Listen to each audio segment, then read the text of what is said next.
Introducing Bluehost Cloud, ultra-fast WordPress hosting with 100% uptime. Want a website with unmatched power, speed, and control? Of course you do. And now you can have all three with Bluehost Cloud, the new web hosting plan from Bluehost. With 100% uptime and incredibly speedy load times, your WordPress websites will be dependable and lightning fast on a global scale. Plus, your sites can handle even the biggest traffic spikes without going down or lagging. And with Bluehost Cloud, you get 24/7 WordPress priority support, meaning you're connected to WordPress experts anytime you need them. Not to mention, you automatically get daily backups and world-class security. So, what are you waiting for? Get Bluehost Cloud today by visiting Bluehost.com. That's Bluehost.com. If your roof starts to leak or your floor's really squeak, you live in a money pit. Money pit.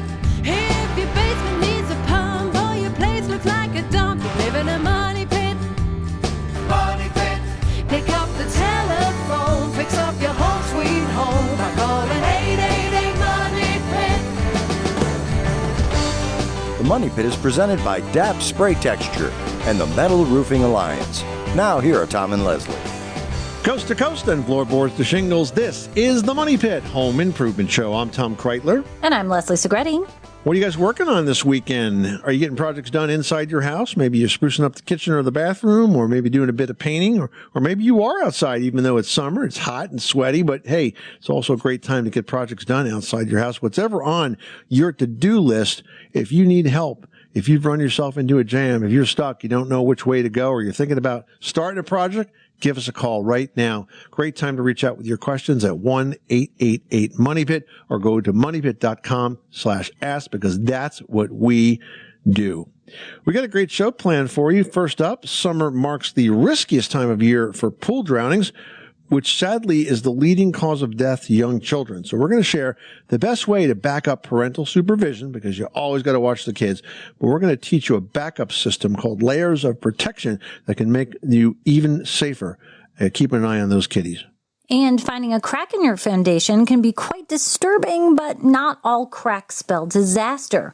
We're going to share how you can sort out the minor from the major and what to do if you find yourself unsure of what you got. And textured walls and ceilings are popular, but if you got to make a repair of that surface, like let's say you had a leak or something like that, getting that original texture to be restored is a huge hassle. But now there is a quick fix that can help you do this literally in minutes. So we'll share details on that new product line. But first, our focus is you. We want to know what you want to know. So if there's a DIY project on your to-do list, let us help make it a DI done project. What are you guys working on? Just because it's summer doesn't mean you're taking a time out. We can work on projects in air conditioning and we can work on projects in the shade. You name it, let us help you. In fact, sometimes it's smart to work on projects in the air conditioning. We were refinishing floors in the house that we bought to renovate, and I wanted it to dry overnight so we could put a second coat on, but it was so humid. I'm like, I'm just going to run the air conditioning all night long. It's worth it. And I did because I took the humidity out and dried faster. So sometimes there's very good reason to work within those air conditioners. So whatever you're working on inside or out, though, let us help. The number here again is 888-MONEYPIT. That's 888-666-3974, or just go to moneypit.com/ask and click the blue microphone button. Let's get to it. Heading over to Texas, we've got Dean on the line who's looking for some help with a patio. Tell us what's going on. How far are you into this project? We had the flagstone put down on a good solid base, and it's good. But I'd like to be able to fill the cracks and be able to use a power washer on it. So, Leslie, I'm thinking that with flagstone being an irregular surface like that, I've seen people try to fill these cracks and spaces between with mortar, but it never works out because it's not designed to be that strong. Well, no, and I always feel like when you have mortar in between flagstone with the freeze and thaw cycle, it just cracks out. Unless it's like a fully installed patio on top of concrete, then you're controlling that. But if you're just going under, tamped soil or, whatever that process is for the grading, it's still going to get movement. It's still going to be affected by the freeze and thaw.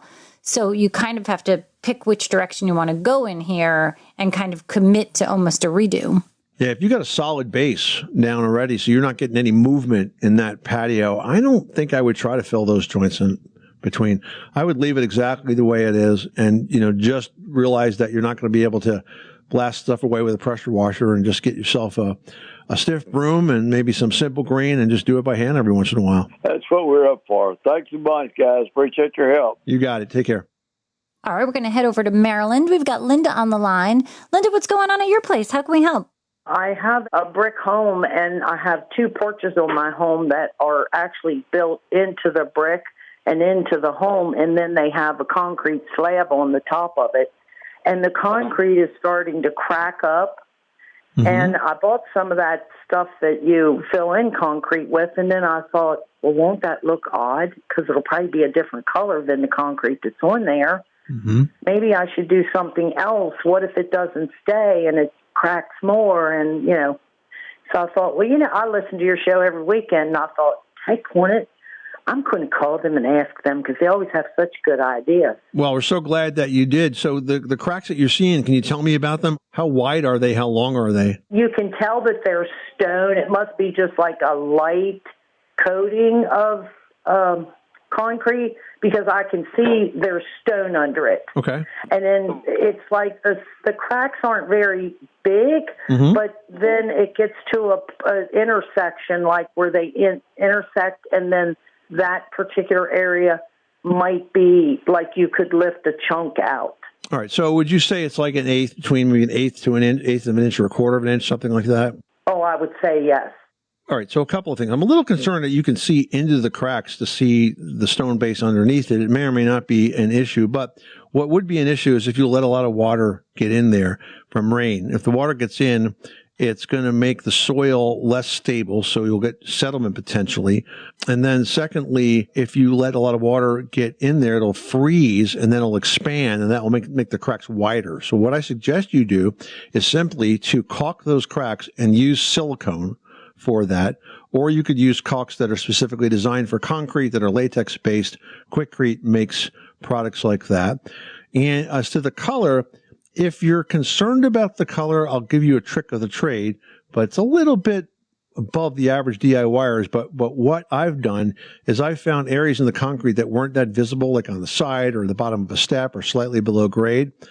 And I've used a drill, a hammer drill, which is a masonry drill, and drilled out some test holes and collected the chips, because that dust is the same color as the rest of the concrete. And then I sprinkle that over the caulk and tap it down with my fingers, and it blends in perfectly with the surrounding surface. Great idea. That's a wonderful idea. Thank you so much. You're very welcome. It's that time of the year.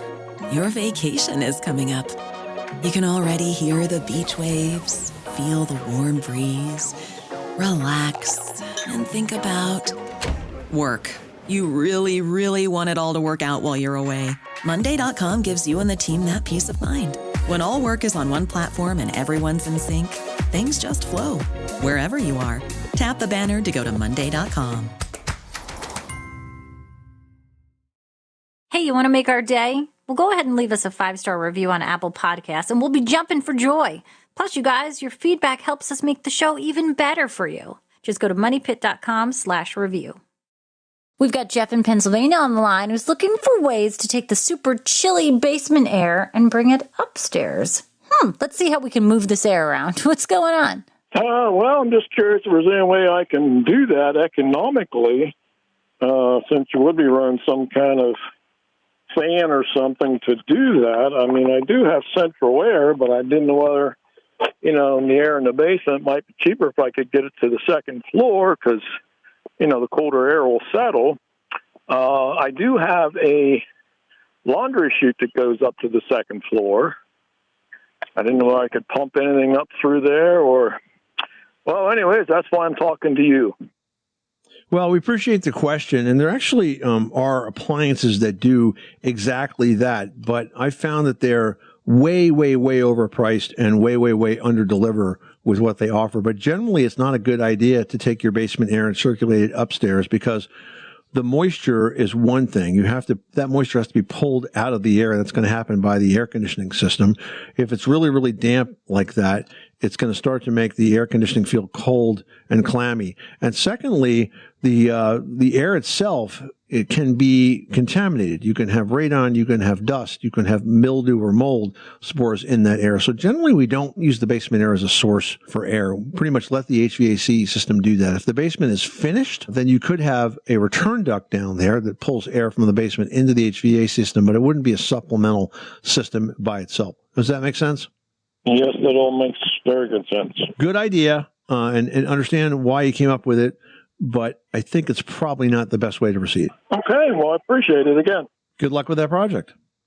Well, if you have kids and you have a pool, you know that pool safety is a big job. And while nothing is a substitute for keeping a close eye on your kids around the pool, there is one thing that you can do to help back up that parental supervision.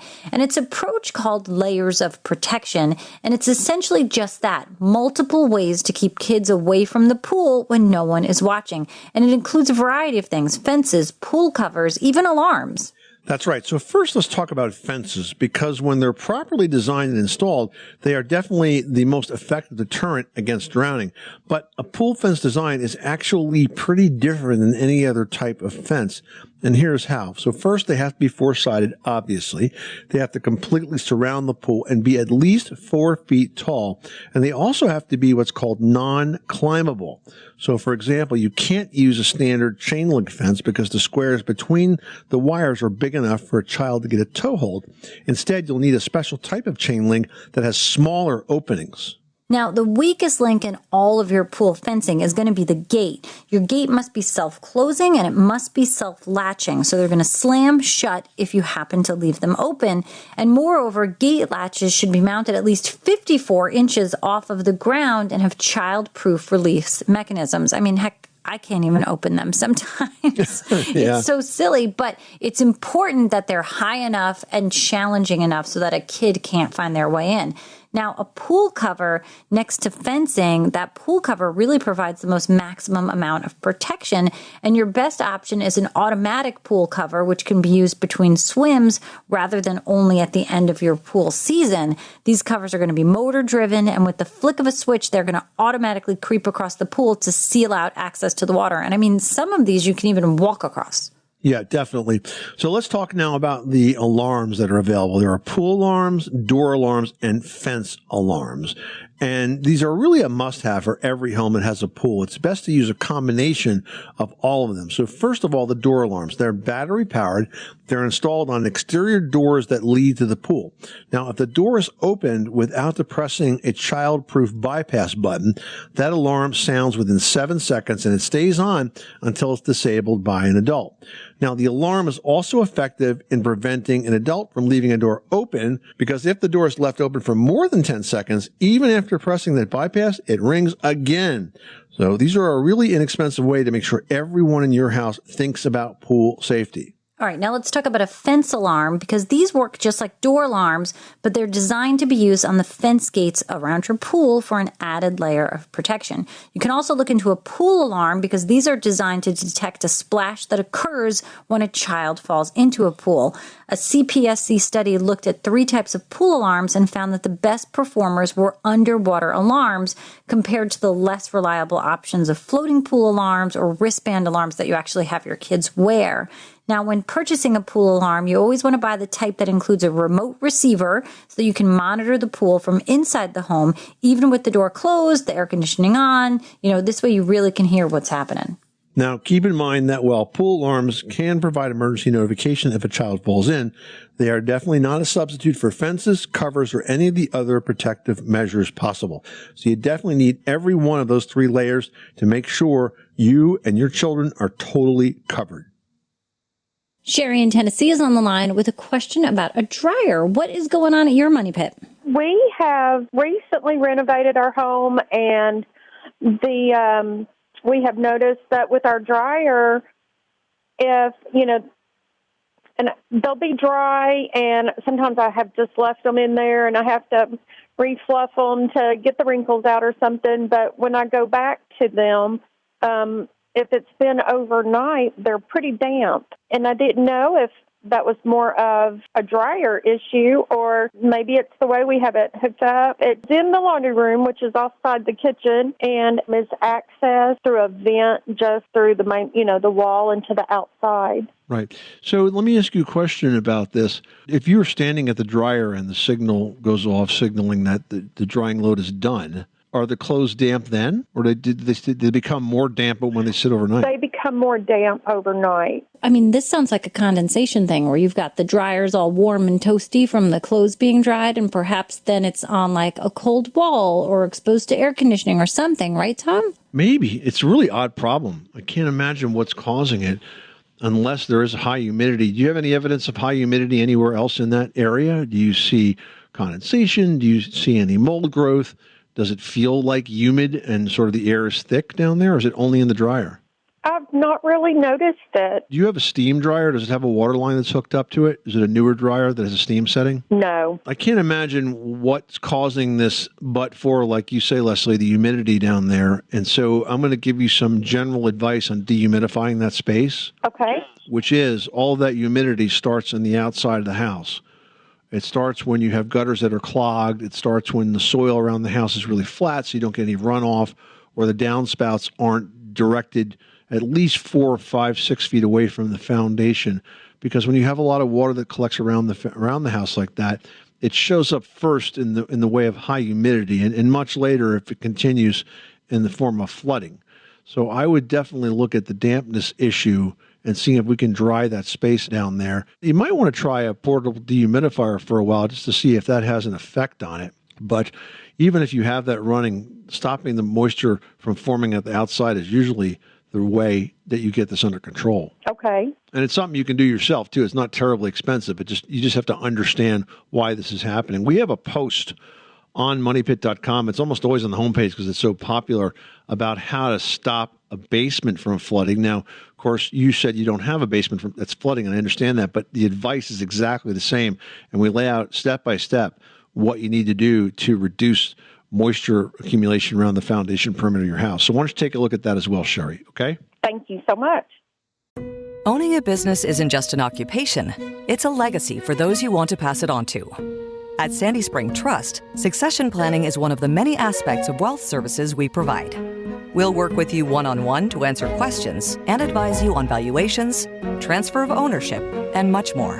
What's your next financial destination? Visit sandyspringbank.com/wealth. Wealth and insurance products are not FDIC insured, not guaranteed, and may lose value. Wealth products offered by Sandy Spring Trust, a division of Sandy Spring Bank.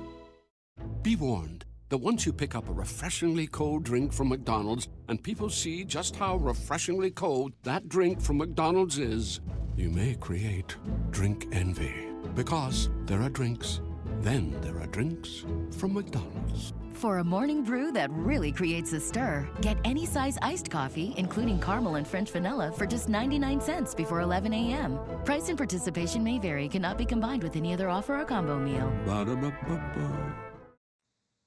Dan in North Carolina is dealing with a streaky roof. Tell us what's going on. I am calling you from hot North Carolina today. Hot North Carolina, huh? I live in the woods. The roof of my house, however, has sunshine over it. It's 4 years old. Okay. New roof, 12-12 pitch. Good. And I have started getting these black streaks coming down all over. Okay. Is there something that I can spray on that or put up on there that can help get rid of those black streaks on this new roof? Yeah, I'll give you a couple of ideas. First off, there's a roof cleaner called Spray and Forget that works very well. You apply it to the roof, and it kind of goes to town right away, working on a wide variety of stains. It might take a month or more, but they will disappear. The second thing that you can do is you can take, if you feel up for this or want to have a contractor do it, if you go up on your roof and if you cover the top ridge, that's that sort of peak of the roof from end to end, with a piece of copper flashing, maybe one piece on one side, one piece on the other, what you'll find is as rain hits that, it releases some copper, which acts as a mildewcide and also helps to keep the roof very clean. So a little trick of the trade there. Use a roof cleaner and then a piece of copper flashing installed into that ridge will give you some ongoing protection against future streaking. That is a cool idea about the copper. spray and forget, do I just use my regular hose? The spray and forget is a concentrate, so all you need to do is mix it up, and what you can use to apply it really depends on what you have. What I like to use is kind of a pump-up garden sprayer. It's really easy to handle, doesn't get too heavy, and then I spray my roof down with that. I'm going to try that. I really love your show, and keep up your good work. All right, thanks, Dan. We appreciate it. Marty in Ohio needs some help cleaning some kitchen cabinets. Tell us about it.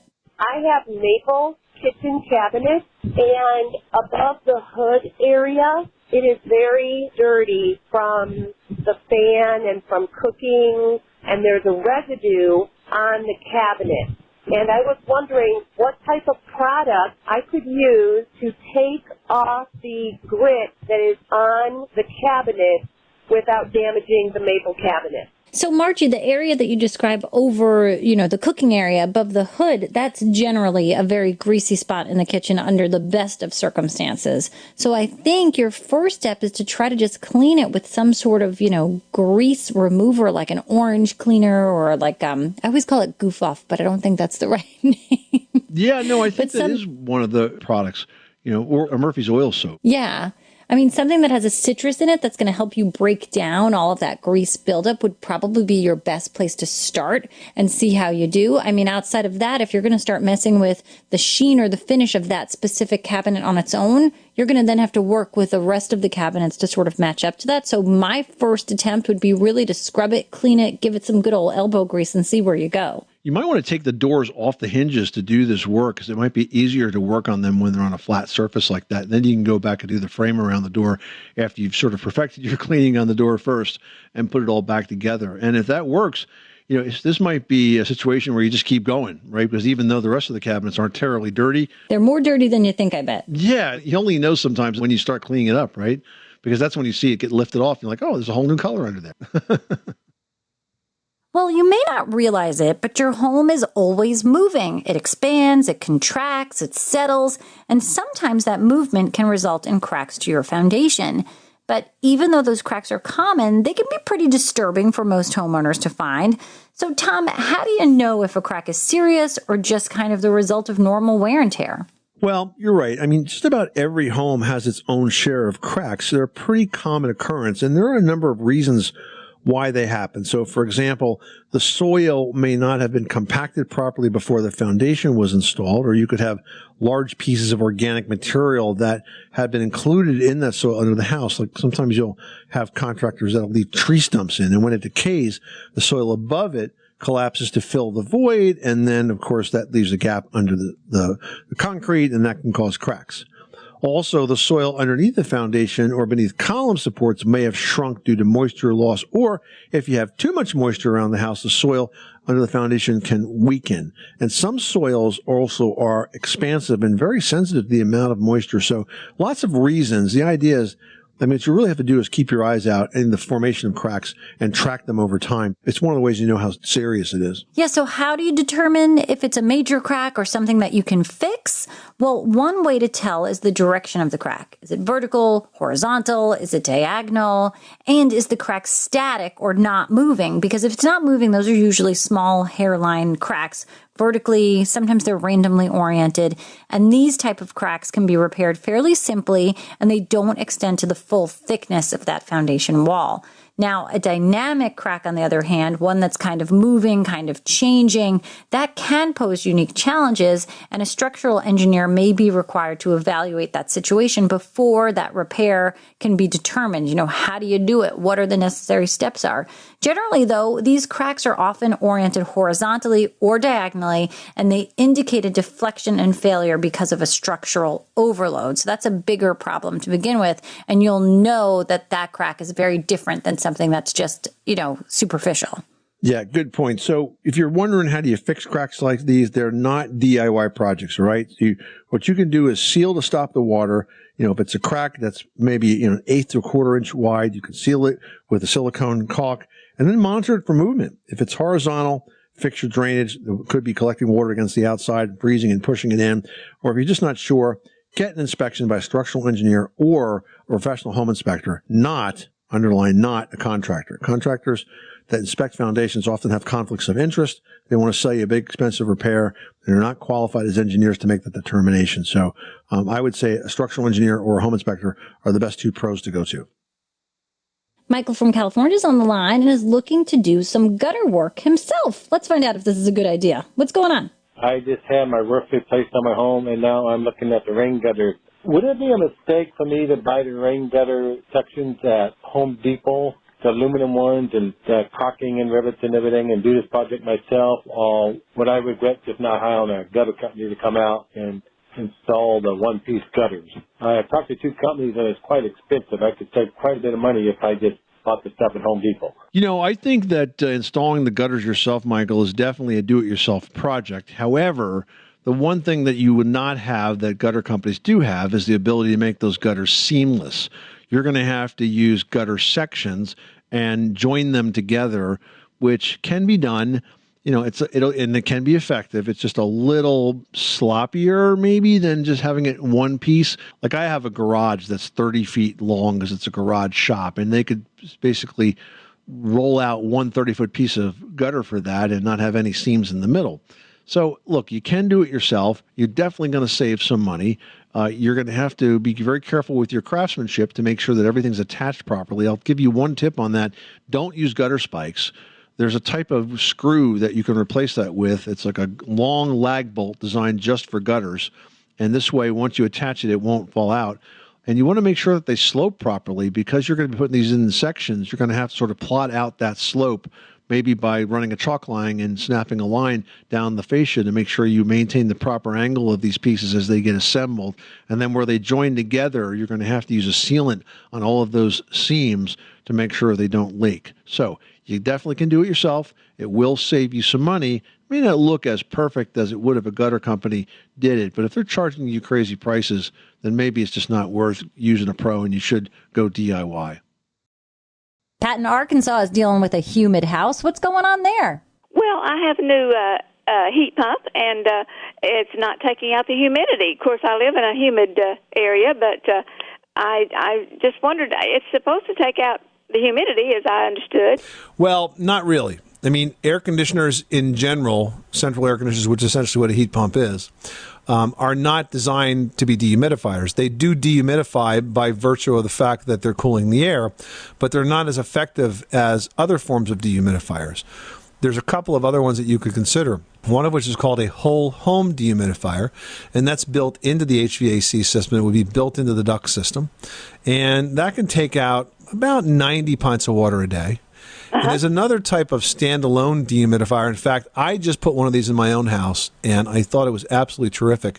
It's by Santa Fe, and it's a small dehumidifier that installs, in my case, I put it in my basement, and actually is suspended from the ceiling in an unfinished part of the basement.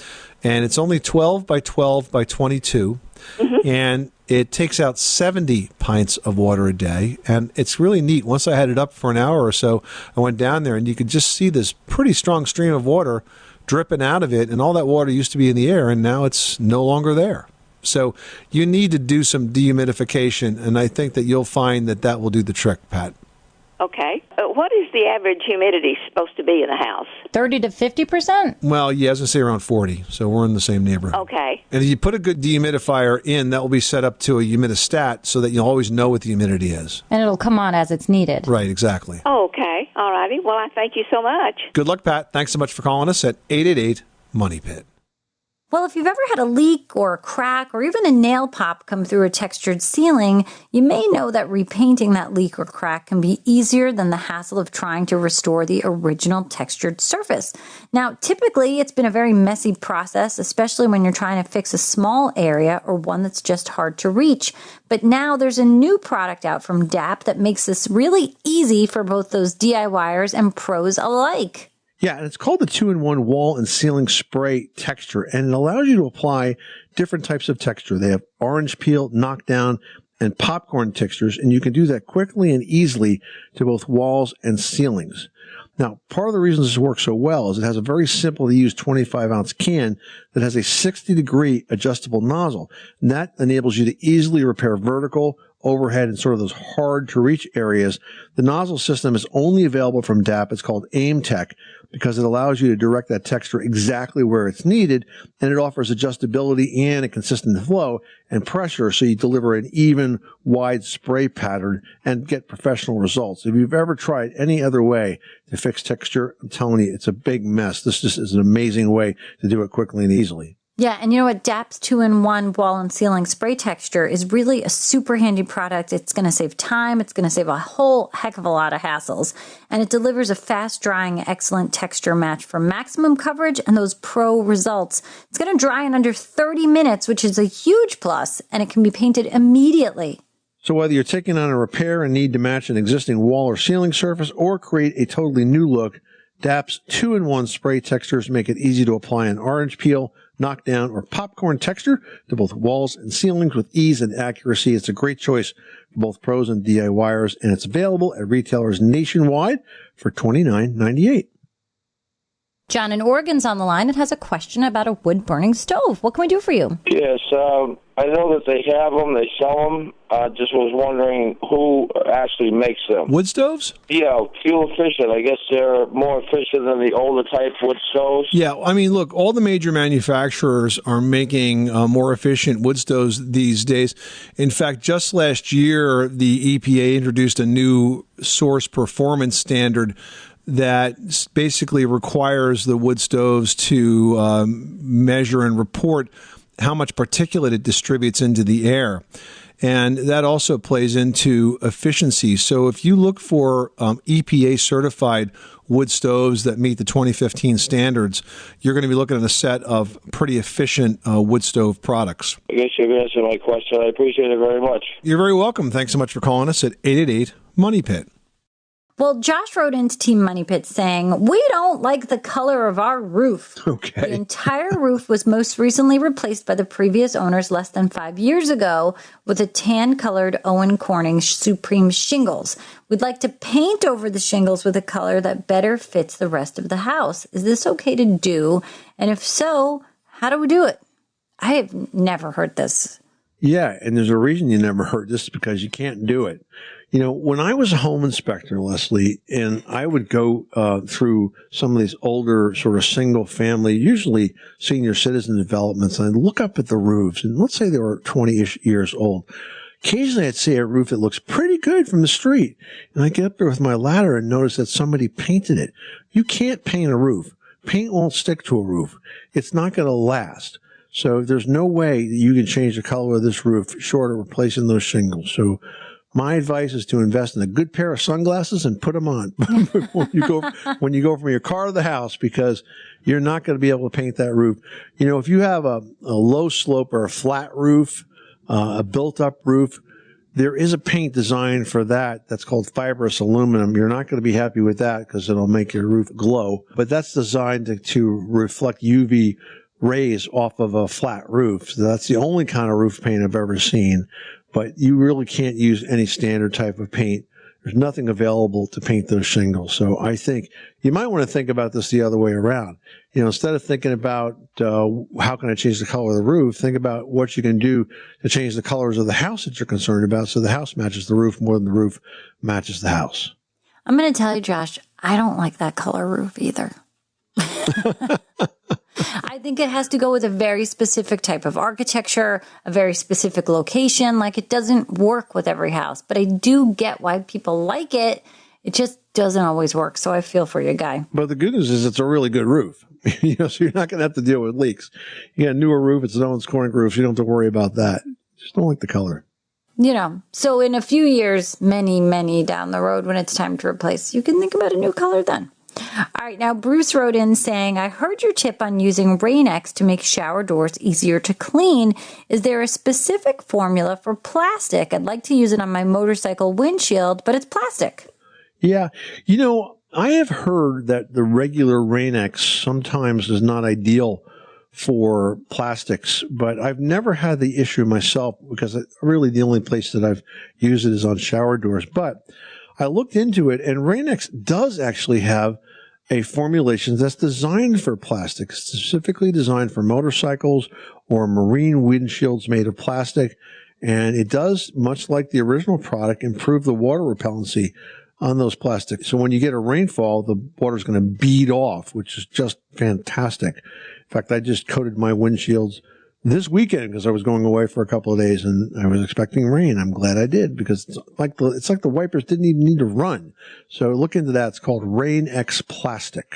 All right. Excellent tip. Bruce, good luck with everything that you're working on and enjoy your motorcycle rides in the, newly rain-free windshields.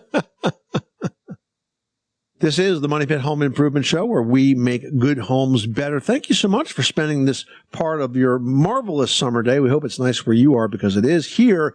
Can't wait to finish up and get outside and get going with some projects on my to-do list. If you guys have projects and you have questions, remember, if you couldn't get through today, you can call us anytime at 1-888-MONEYPIT, or just leave a message at moneypit.com/ask. We'll call you back the next time we are in the studio. Until then, I'm Tom Kreitler. And I'm Leslie Segretti. Remember, you can do it yourself, but you don't have to do it alone.